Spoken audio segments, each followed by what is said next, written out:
হামলার মাধ্যমে আমেরিকা ও ইসরায়েলকে স্পষ্ট বার্তা দিয়েছে, আগ্রাসন চললে জবাবও চলবে। তারা গাজা ও ইয়েমেনের যুদ্ধ বন্ধের দাবি জানিয়ে বলেছে, আমরা আমাদের আক্রমণ অব্যাহত রাখবো যতক্ষণ না আগ্রাসন সম্পূর্ণ বন্ধ হয়। এই সংখ্যা এখন আর শুধু গাজা বা ইয়েমেন পর্যন্ত সীমিত নেই, এটি একটি আঞ্চলিক যুদ্ধের দিকে এগোচ্ছে, যেখানে ইরান সমর্থিত গ্রুপগুলি আমেরিকা ও ইসরায়েলের বিরুদ্ধে একরকম সরাসরি লড়াই করছে। যুক্তরাষ্ট্রের শতাধিক হামলাও হুথিদের দমাতে পারেনি। যুক্তরাষ্ট্র গত মার্চ থেকে ইয়েমেনে হুথি বিদ্রোহীদের বিরুদ্ধে 800টিরও বেশি হামলা চালিয়েছে, কিন্তু তাতেও এই ইরান সমর্থিত গোষ্ঠীকে পুরোপুরি থামানো যায়নি। হুথিরা এখনো আমেরিকা ও ইসরায়েলি জাহাজের বিরুদ্ধে আক্রমণ চালিয়ে যাচ্ছে। মার্কিন সামরিক বাহিনী জানিয়েছে, গত 15ই মার্চ থেকে শুরু হওয়া অপারেশন রাফ রাইডারের অংশ হিসেবে তারা ইয়েমেনে ব্যাপক হামলা চালাচ্ছে। এই অভিযানের মূল লক্ষ্য হলো লোহিত সাগর ও আডেন উপসাগরে জাহাজ চলাচল নিরাপদ রাখা, হুথিদের সামরিক শক্তি দুর্বল করা, অঞ্চলে মার্কিন প্রভাব ফিরিয়ে আনা। মার্কিন বাহিনী দাবি করেছে, এই হামলায় শত শত হুথি যোদ্ধা নিহত হয়েছে, তাদের অনেক নেতাও মারা গেছেন। মার্কিন বাহিনী দাবি করেছে, তারা হুথিদের কমান্ড সেন্টার, মিসাইল সিস্টেম, অস্ত্র কারখানা ও অস্ত্রের গুদাম ধ্বংস করেছে। তবুও হুথিরা থামেনি। যুক্তরাষ্ট্রের এত হামলা সত্ত্বেও হুথিরা তাদের আক্রমণ চালিয়ে যাচ্ছে। তবে মার্কিন বাহিনীর দাবি, তাদের হামলার ফলে হুথিদের ক্ষমতা কমেছে। ব্যালিস্টিক মিসাইল হামলা 69% কমেছে, ড্রোন হামলা 55% কমেছে। ইরানের সমর্থন অব্যাহত। মার্কিন বাহিনী বলছে, হুথিরা ইরানের সাহায্য ছাড়া এত শক্তিশালী হতে পারত না। ইরান তাদের অস্ত্র, ট্রেনিং ও প্রযুক্তি দিয়ে সাহায্য করছে। যুক্তরাষ্ট্রের সিদ্ধান্ত, হামলা চলবে। মার্কিন সামরিক বাহিনী স্পষ্ট জানিয়ে দিয়েছে, যতদিন না লোহিত সাগর পুরোপুরি নিরাপদ হয় ততদিন হামলা চলবে। হুথিরা ইয়েমেনের একটি শক্তিশালী গোষ্ঠী, যারা দেশটির বড় অংশ নিয়ন্ত্রণ করে। তারা 2015 সাল থেকে সৌদি আরব ও তার মিত্রদের বিরুদ্ধে যুদ্ধ করছে। গাজা যুদ্ধ শুরুর পর থেকে তারা ইসরায়েল ও আমেরিকার জাহাজ লক্ষ্য করে হামলা চালাচ্ছে। রাত যখন নীরবতার চাদরে মোড়া, ঠিক তখনই ইতিহাসের পাতায় গর্জে ওঠে এক অমোঘ বজ্রধ্বনি। ইসরায়েলের দখলকৃত আল নাকাবের অন্ধকার চিরে নেভাতিম ঘাঁটির বুক বিদীর্ণ করে হানা দেয় ইয়েমেনি হুথিদের অগ্নিবলয়।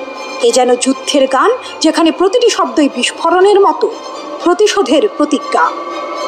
ইয়েমেনি সশস্ত্র বাহিনী YAF নিশ্চিত করেছে, ইসরায়েলের নেভাতিম বিমান ঘাঁটিতে তাদের হাইপারসনিক ব্যালিস্টিক ক্ষেপণাস্ত্রের আঘাত। আরও বিস্ময়ের কথা, এই হামলা এসেছে ঠিক সেই মুহূর্তে যখন মার্কিন যুক্তরাষ্ট্র ইয়েমেনের আকাশে গর্জন তুলেছে। কয়েক ঘন্টার ব্যবধানে পরপর দ্বিতীয়বার দখলদারদের শক্ত ঘাঁটিকে কাঁপিয়ে দিয়েছে ইয়েমেনের আক্রমণ। গাজা যখন বিধ্বস্ত, তখন ইয়েমেনের পাহাড় থেকে প্রতিধ্বনিত হয় সহযোদ্ধার অঙ্গীকার। ইয়েমেনি বাহিনীর মুখপাত্র ব্রিগেডিয়ার জেনারেল ইয়াহিয়া সারি ঘোষণা করলেন, দখলকৃত দক্ষিণ ফিলিস্তিনের আল নাকাব অঞ্চলে নেভাতিম বিমান ঘাঁটিতে সফল সামরিক অভিযান চালানো হয়েছে। তিনি আরও জানালেন, এই অভিযানে ব্যবহার করা হয়েছে ইয়েমেনের নিজস্ব তৈরি হাইপারসনিক ব্যালিস্টিক ক্ষেপণাস্ত্র। এ ছিল নিখুঁত আঘাত, সম্ভাবনার সীমা ভেঙে বিজয়ের পতাকা ওড়ানোর এক গর্বিত মুহূর্ত। বিবৃতিতে সারি স্পষ্ট উচ্চারণে বলেন, আমরা মার্কিন আগ্রাসনের মুখোমুখি হব, আমাদের সামরিক সক্ষমতার অগ্রযাত্রা কখনো থামবে না। তিনি ঘোষণা করেন, গাজার উপর আগ্রাসন শেষ না হওয়া পর্যন্ত প্রতিরক্ষা এবং সহায়তার অভিযান চলবে অবিরাম। কিন্তু এ তো কেবল শুরু। কয়েক ঘন্টার ব্যবধানে আবারও আঘাত হানে YAF। শনিবারে নেভাতিম বিমান ঘাঁটিতে নিক্ষিপ্ত হয়েছিল প্যালেস্টাইন 2 হাইপারসনিক ব্যালিস্টিক ক্ষেপণাস্ত্র। ইসরায়েলি বিমান প্রতিরক্ষা ব্যর্থ হয় প্রতিরোধে, যেন পরাজয়। দখলদার বাহিনীর দুর্গে ফাটল ধরিয়ে দিল ইয়েমেনের পাহাড়ি দুর্জয় সন্তানরা। রবিবার ভোরে ইসরায়েলি সেনাবাহিনী স্বীকার করল, ইয়েমেন থেকে একটি ক্ষেপণাস্ত্র নিক্ষিপ্ত হয়েছে। ক্ষিপ্রতায় সক্রিয় করা হয় বিমান হামলার সাইরেন। মৃত সাগর ও দক্ষিণাঞ্চল জুড়ে ছড়িয়ে পড়ে আতঙ্কের ছায়া। ইসরায়েলি মিডিয়া জনসাধারণের মধ্যে উদ্বেগের ঢেউ লক্ষ্য করে জানায়, এই হামলার মাত্রা ক্রমেই বাড়ছে, যেন হুথিদের দৃঢ় প্রতিশ্রুতির প্রতিচ্ছবি। ইয়েমেন পিছপা হয়নি। মার্কিন আগ্রাসন অব্যাহত ইয়েমেনের মাটিতে, কিন্তু হুথিরা, ইতিহাসের অবিস্মরণীয় সৈনিকেরা, মাথা নত করেনি।